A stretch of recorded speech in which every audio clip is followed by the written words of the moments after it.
मुझे राम ने इस देश का क्या भला किया, कृष्ण ने इस देश का क्या भला किया, जिस भगवान को उन लोगों ने पैदा किया उससे मुझे एक तो सीख बताइए ना, किसी ने सीख दी। कृष्ण भगवान ने, कृष्ण उनके शास्त्रों में लिखा है कि कृष्ण भगवान के पास 16,108 रानी थी। काहे का इंसाफ है भैया? एक बंदा इतनी लड़कियों को शोषण किया उन्होंने, क्या वो भगवान का नहीं? ग्रंथ बताओ मुझे क्या समझ। अब ये गणेश विसर्जन है, अब गणेश बताओ ना, एक छोटे बच्चे की गर्दन पे हाथी का सूंड फिट हो सकता है क्या?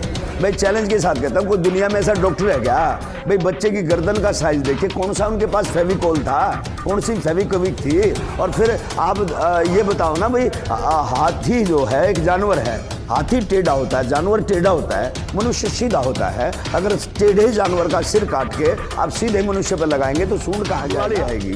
दिवाली के दिन कहेंगे कि भाई दिवाली के दिन लक्ष्मी माता आएगी और घर में घी के दिए जलाए रखना, घी के दिए जलाना, खूब मोमबत्ती लगाना, लड़ियाँ लगाना। और लक्ष्मी माता का वाहन उल्लू बताते हैं। अब उल्लू को साले को रोशनी में दिखता नहीं, वो किसको लेके जाएगा भाई? किसके यहाँ लेके जाएगा?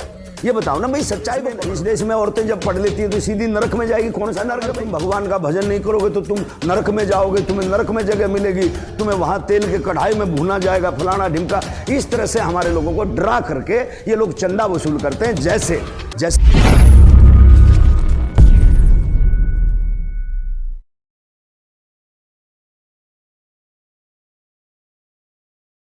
आवाज आ रही है और आवाज ऐसी जगह से आ रही है, आप विश्वास नहीं करोगे। जो मोदी जी के आर्थिक सलाहकार हैं वो कह रहे हैं कि संविधान पुराना हो गया, नया संविधान की जरूरत है, इसे बदला जाए।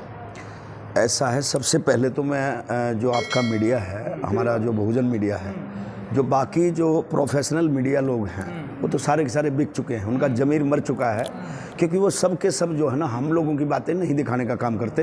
तो आप लोग जो बहुजन मीडिया है ये समाज में अपनी बात, हमारी बात पहुंचाने का काम करते हैं। सबसे पहले मैं पूरे सारे मीडिया लोगों का मैं बहुत बहुत धन्यवाद साधुवाद करता हूं, सभी साथियों को। जय भीम, जय भारत। दूसरी बात ये है कि वो लोग बड़े चतुर और चालाक लोग हैं भाई। अब समाज के लोग कब समझेंगे ये बताओ? अब यहाँ पर संसद भवन का उद्घाटन हुआ, अब कहने को ये हमें सम्मान देते कि भाई दलित राष्ट्रपति इन्होंने बढ़ा दिया, लेकिन राष्ट्रपति जैसे दलित बढ़ाया, जब सुप्रीम पावर होता है, देश का पहला व्यक्ति होता है, और जब संसद भवन का उद्घाटन हुआ तो उसमें हमारे राष्ट्रपति को नहीं बुलाया गया। लोग कब समझेंगे इस बात को? कब समझेंगे?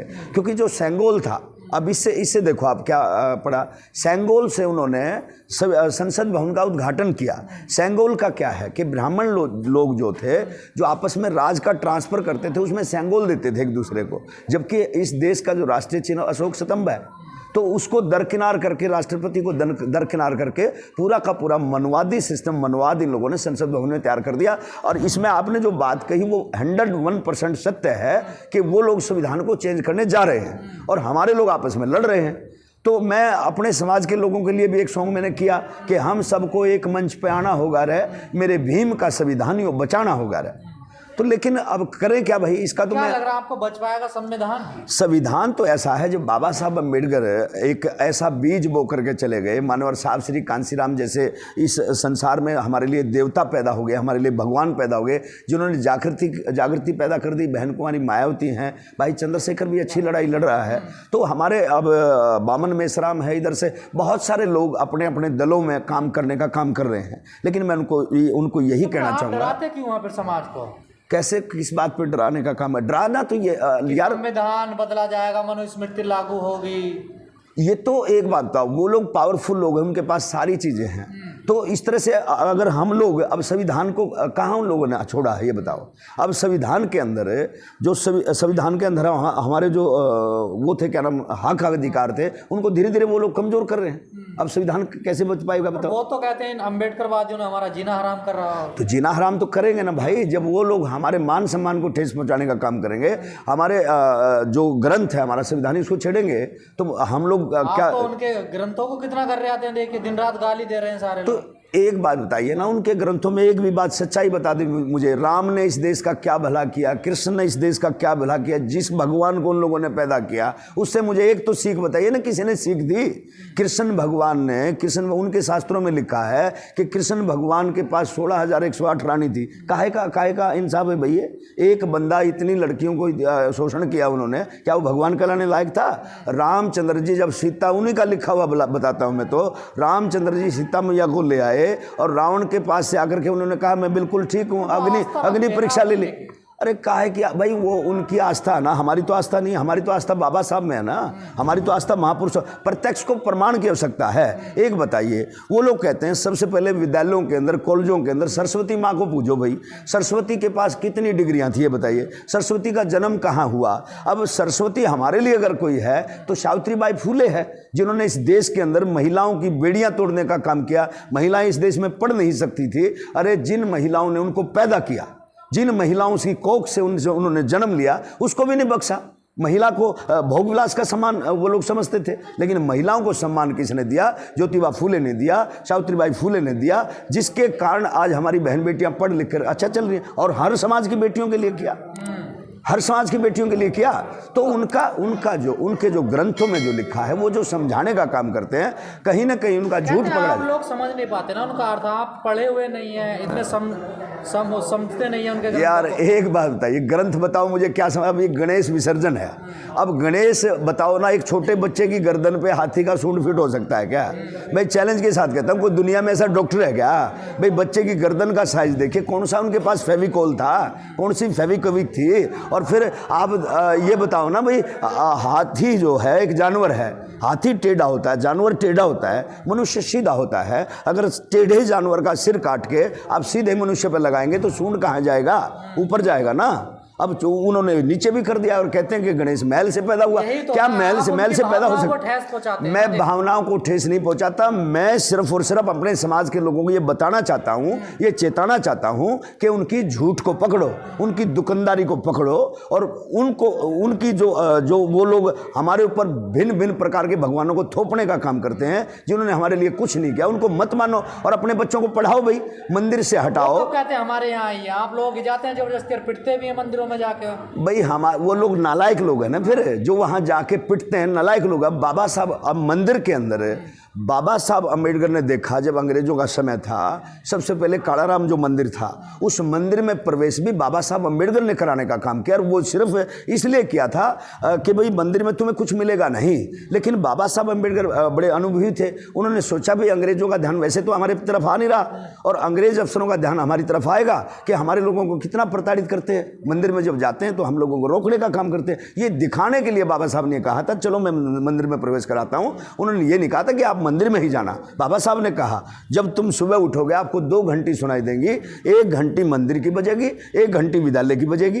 तो जब मंदिर की तरफ अगर आप जाओगे तो बेवकूफ कहलाओगे। हिंदू बना रहने में क्या दिक्कत है? हिंदू कोई धर्म ही नहीं है। हिंदू किसको बोलते हैं आप? हिंदू कोई सनातनी हिंदू कोई धर्म नाम की चीज ना। 70-80 साल पहले किसी किताबों में, किसी ग्रंथ में मुझे दिखा दो कोई हिंदू शब्द है। हिंदू कोई शब्द है ही नहीं। हिंदू नाम का कोई धर्म नहीं है। ये तो सिर्फ हमारे ऊपर थोपा गया। जो बहुजन समाज के लोग हैं, खासकर जो बैकवर्ड समाज के लोग हैं, अपने आप को हिंदू मानते हैं। जब कोई लड़ाई होती है, हिंदू को मुसलमान से लड़ाना हो तो हमें हिंदू बना देते हैं, और जब कोई बात होती है प्रताड़ित करते हैं, फिर दलित आ जाते हैं, फिर चूड़े चमार धानक धोबी मनियार सुनार आ जाते हैं, जाट आ जाते हैं। ये किसी के सुनते तो है नहीं भाई। आप उनकी संस्कृति को खत्म कर रहे हैं। देखिए मैं संस्कृति को खत्म नहीं कर, वो अपनी संस्कृति चलाओ, मैं अपने समाज के लोगों को बचाने का काम कर रहा हूं कि मेरा समाज वहां ना जाए, उनकी पूजा पाठ ना करें, क्योंकि झूठ है भाई। पकड़ दो उनको। अब दिवाली आएगी, दिवाली के दिन कहेंगे कि भाई दिवाली के दिन लक्ष्मी माता आएगी और घर में घी के दिए जलाए रखना, घी के दिए जलाना, खूब मोमबत्ती लगाना, लड़ियाँ लगाना, और लक्ष्मी माता का वाहन उल्लू बताते हैं। अब उल्लू को साले को रोशनी में दिखता नहीं, वो किसको लेके जाएगा भाई? किसके यहाँ लेके जाएगा? ये बताओ ना भाई। सच्चाई को पकड़ो ना भाई, सच्चाई को पकड़ो यार। किसी का झोटा वाहन बना दिया, किसी का कुत्ता वाहन बना दिया, किसी का गुरुड़ वाहन। अरे क्या था ये? क्या सिस्टम था बताओ? है ये सारा का सारा जो समाज के अंदर बुराई फैली हुई है, इस बुराई को मैं मिटाने का काम करता हूं। और मैं चाहता हूं समाज के लोग पढ़ें, समाज के लोग अपने बच्चों को पढ़ाएं। मंदिर में घंटा बजाने से तुम्हारा भला होने वाला नहीं है। अपने बच्चों को अगर पढ़ाओगे तो तुम्हारा जीवन सुरक्षित होगा। अगर बच्चे पढ़ेंगे तो तर्क वितर्क करेंगे और सवाल करेंगे। ये चाहते नहीं, ये चाहते हैं कि इनके बच्चे अनपढ़ रहें, सवाल ना करें। ये तो यही चाहते हैं भाई, मूर्ख बना करके हम लोगों पे राज करते रहें। तो क्या करोगे? पढ़ लिख करके मान सम्मान की जिंदगी जिएंगे भाई। अगर नौकरी ना भी ये लोग देते हैं तो पढ़ा लिखा व्यक्ति सवाल तो कर सकता है, सरकार से सवाल तो कर सकता है भाई हमारे साथ आप गलत कर रहे हो, आप सही कर रहे हो, तर्क वितर्क तो कर सकता है। ये पढ़ा लिखा व्यक्ति कर सकता है। बाबा साहब, इन्हें इसी बात का डर है। अगर बाबा साहब पढ़े लिखे नहीं होते तो क्या संविधान लिख पाते? मानवर कांशीराम साहब पढ़े लिखे नहीं होते, क्या इस मुहिम को चला पाते? तो हमारे जो महापुरुष हैं वो पढ़े तभी तो जाना ना। ज्योतिबा फुले ने देखा भाई इस देश में नारियां नहीं पढ़ती, इस देश में औरतें जब पढ़ लेती हैं तो सीधी नरक में जाएगी। कौन सा नरक है भाई? मैं तो हवाई जहाज में भी बैठ लिया, मैं तो मानी बहन जी के साथ भाई हेलीकॉप्टर भी बैठा, मैंने देखा ऊपर कहाँ स्वर्ग है कहाँ नरक है। और ये लोग इतना बड़ा डराते हैं हम लोगों को, हमारे लोगों को इतना डराते हैं कि अगर तुम भगवान का भजन नहीं करोगे तो तुम नरक में जाओगे, तुम्हें नरक में जगह मिलेगी, तुम्हें वहाँ तेल के कढ़ाई में भूना जाएगा, फलाना ढिमका। इस तरह से हमारे लोगों को डरा करके ये लोग चंदा वसूल करते हैं। जैसे बैंकों के नाम होते हैं, जैसे बैंकों में पैसा जमा करवाते हैं, जैसे नेशनल बैंक हो गया, पंजाब नेशनल बैंक है, पटियाला बैंक है, भाई तेरा कैनरा बैंक है, HDFC बैंक है, ICICI बैंक है। इन बैंकों के जो नाम है वहाँ पैसा जमा कराओगे तो वापस आने की उम्मीद है। लेकिन जो इनके बैंकों में आप पैसा, अब ये देखो ना, कोई भी आपदा आ जाती है, कोई आपदा आती है किसी मंदिर से, वैसे कहते हैं इतने इस मंदिर में इतना करोड़ रुपया है, कोई आपदा आती कोई रुपया देता है? अब कोरोना में हमारे कितने लोग बर्बाद हुए, कितने लोगों को खाना नहीं मिला, किसी मंदिर से दान आया? लेकिन तथागत बुद्धिज्म के जो लोग थे उन्होंने दिया, करोड़ों रुपया दिया, दान किया इस आपदा के लिए भाई लड़ाई। आज ही के ही दिन बाबा साहब ने 14 अक्टूबर 1956 को हिंदू धर्म छोड़ दिया था जी, और बौद्ध धर्म अपना लिया था। कैसे? इसीलिए तथागत बाबा साहब अम्बेडकर ने इसीलिए इस धर्म को अपना कि इस धर्म के अंदर सबको सम्मान मिलता है, इस धर्म के अंदर तर्क की कसौटी पर सवाल करने का अधिकार मिलता है। इसलिए बाबा साहब ने इस धर्म को अपनाने का काम किया।